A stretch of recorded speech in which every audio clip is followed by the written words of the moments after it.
Hello guys, I'm back again. Ang nakikita nyo po ngayon ay ang luto ng baked macaroni. Yan po ang lulutuin ko ngayong araw. One thing po is, pwedeng ding hindi ito i-bake if wala po kayong oven. Medyo madami lang pong proseso, pero sulit naman po ang pagod nyo sa masarap na kakalabasan nito.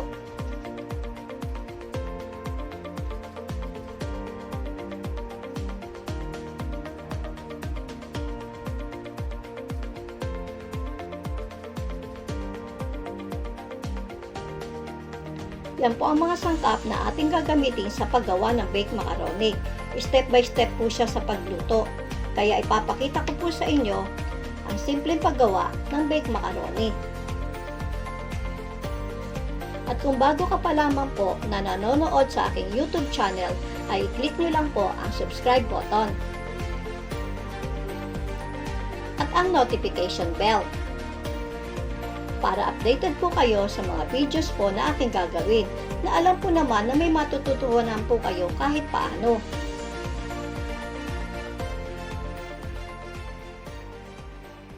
Simulan na po natin. Ang mga ingredients po na ating gagamitin: 1 teaspoon salt, 1 teaspoon black pepper, onion, garlic, green bell pepper, nor beef cubes, pero optional lang po siya. 1/2 kilogram ng ground beef, 500 grams ng tomato sauce,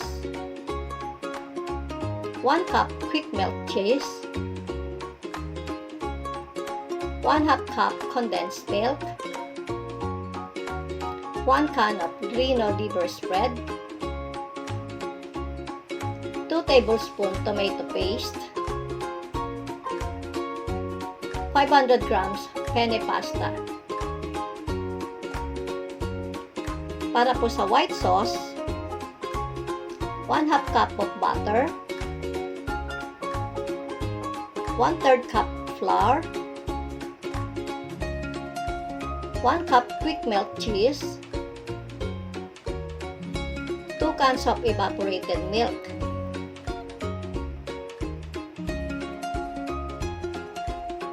Ang una pong gagawin ay pakuluan po muna natin ang pasta ng mga 11 minutes po o hanggang lumambot po siya.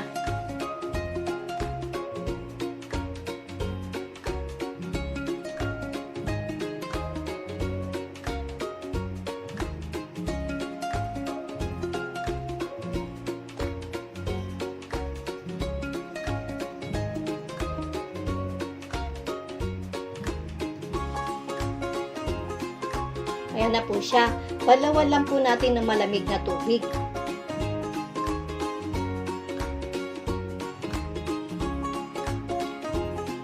Itabi po muna natin siya at lutuin naman po natin ang pinaka-sauce.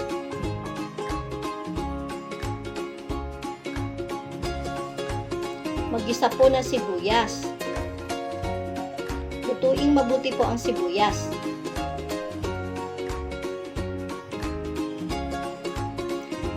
Sunod po ang bawang.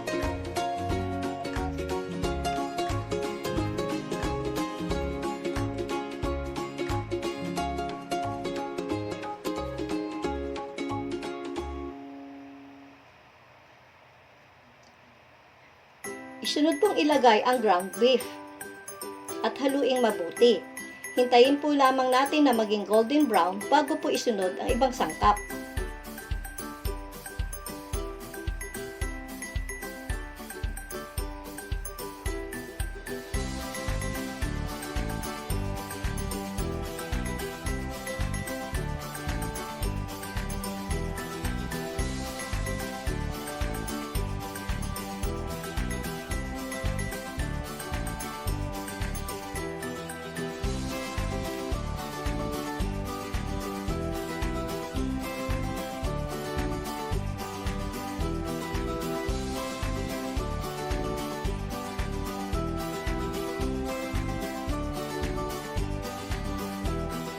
Golden brown na po ang giniling. So, ilagay na po natin ang tomato sauce at haluin mabuti.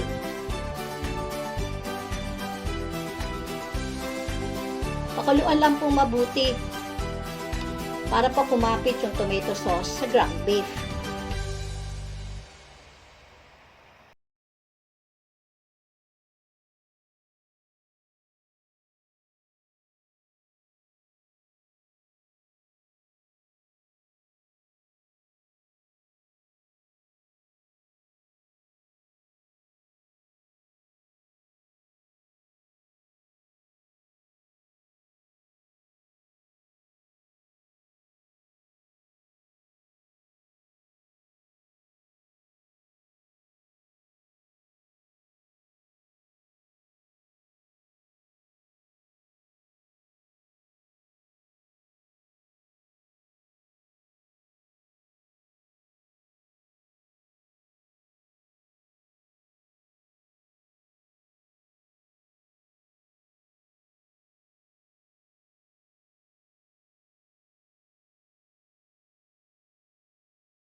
Isunod na po ang all-purpose flour. Haluin lang po mabuti hanggang matunaw po ang flour.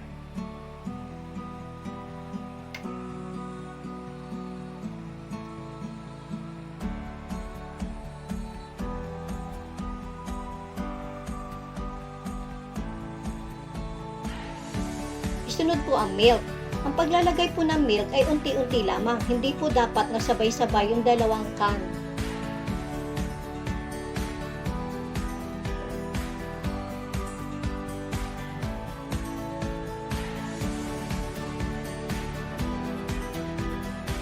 So pag nailagay na po lahat, haluin lang po siyang mabuti.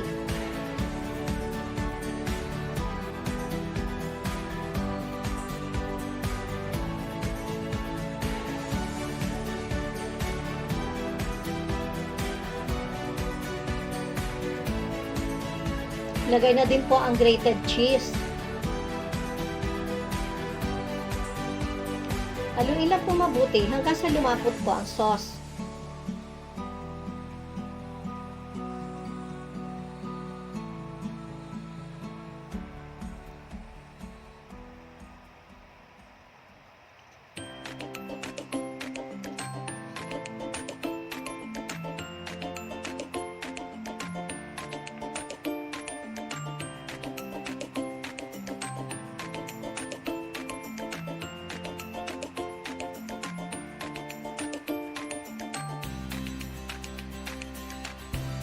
Luto na po ang white sauce.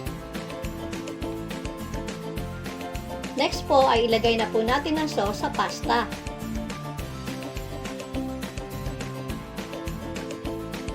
mix lang po nating mabuti.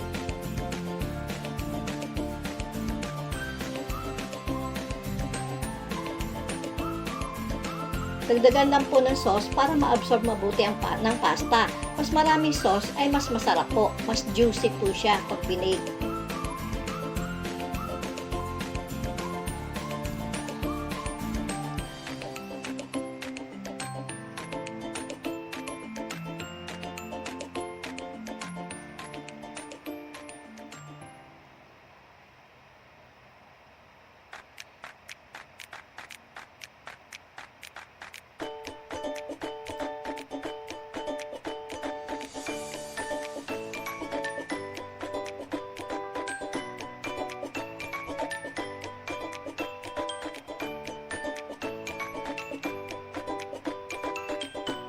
Ilagay na po natin sa baking pan at budburan po natin ng grated cheese.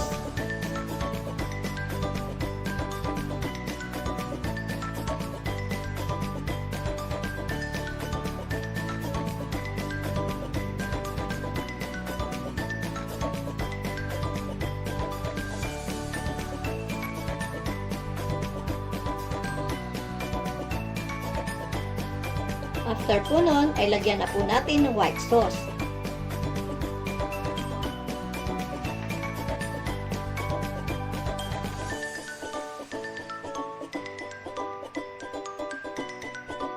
Kalat lang pong mabuti.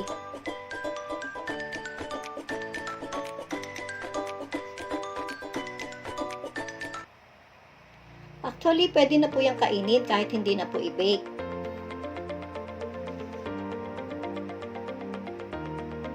Palamigin lang po natin ng konti bago kainin.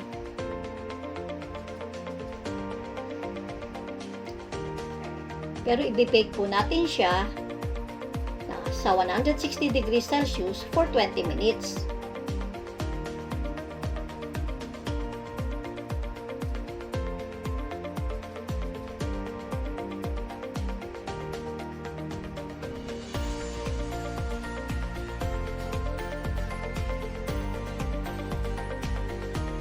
Ayan na po siya, luto na. Nag-brown na po ang white sauce.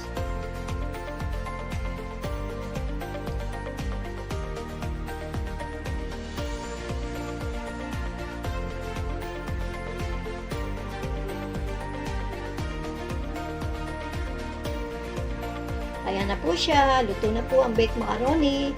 Hindi po yan sunog, ganyan po talaga ang itsura pag binake. So, yummy tingnan.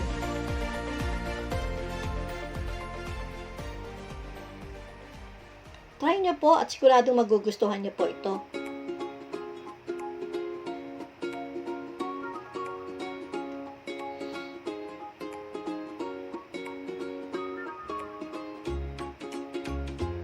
Ang juicy po niya habang hinihiwa. So, delicious po yan. Kaya itry nyo na po.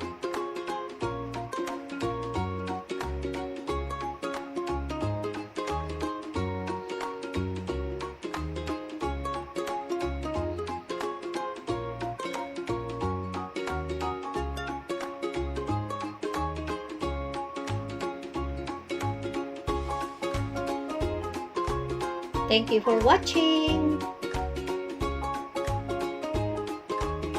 Subscribe na po kayo sa aking YouTube channel para matuto po kayo ng mga simpleng lutuin.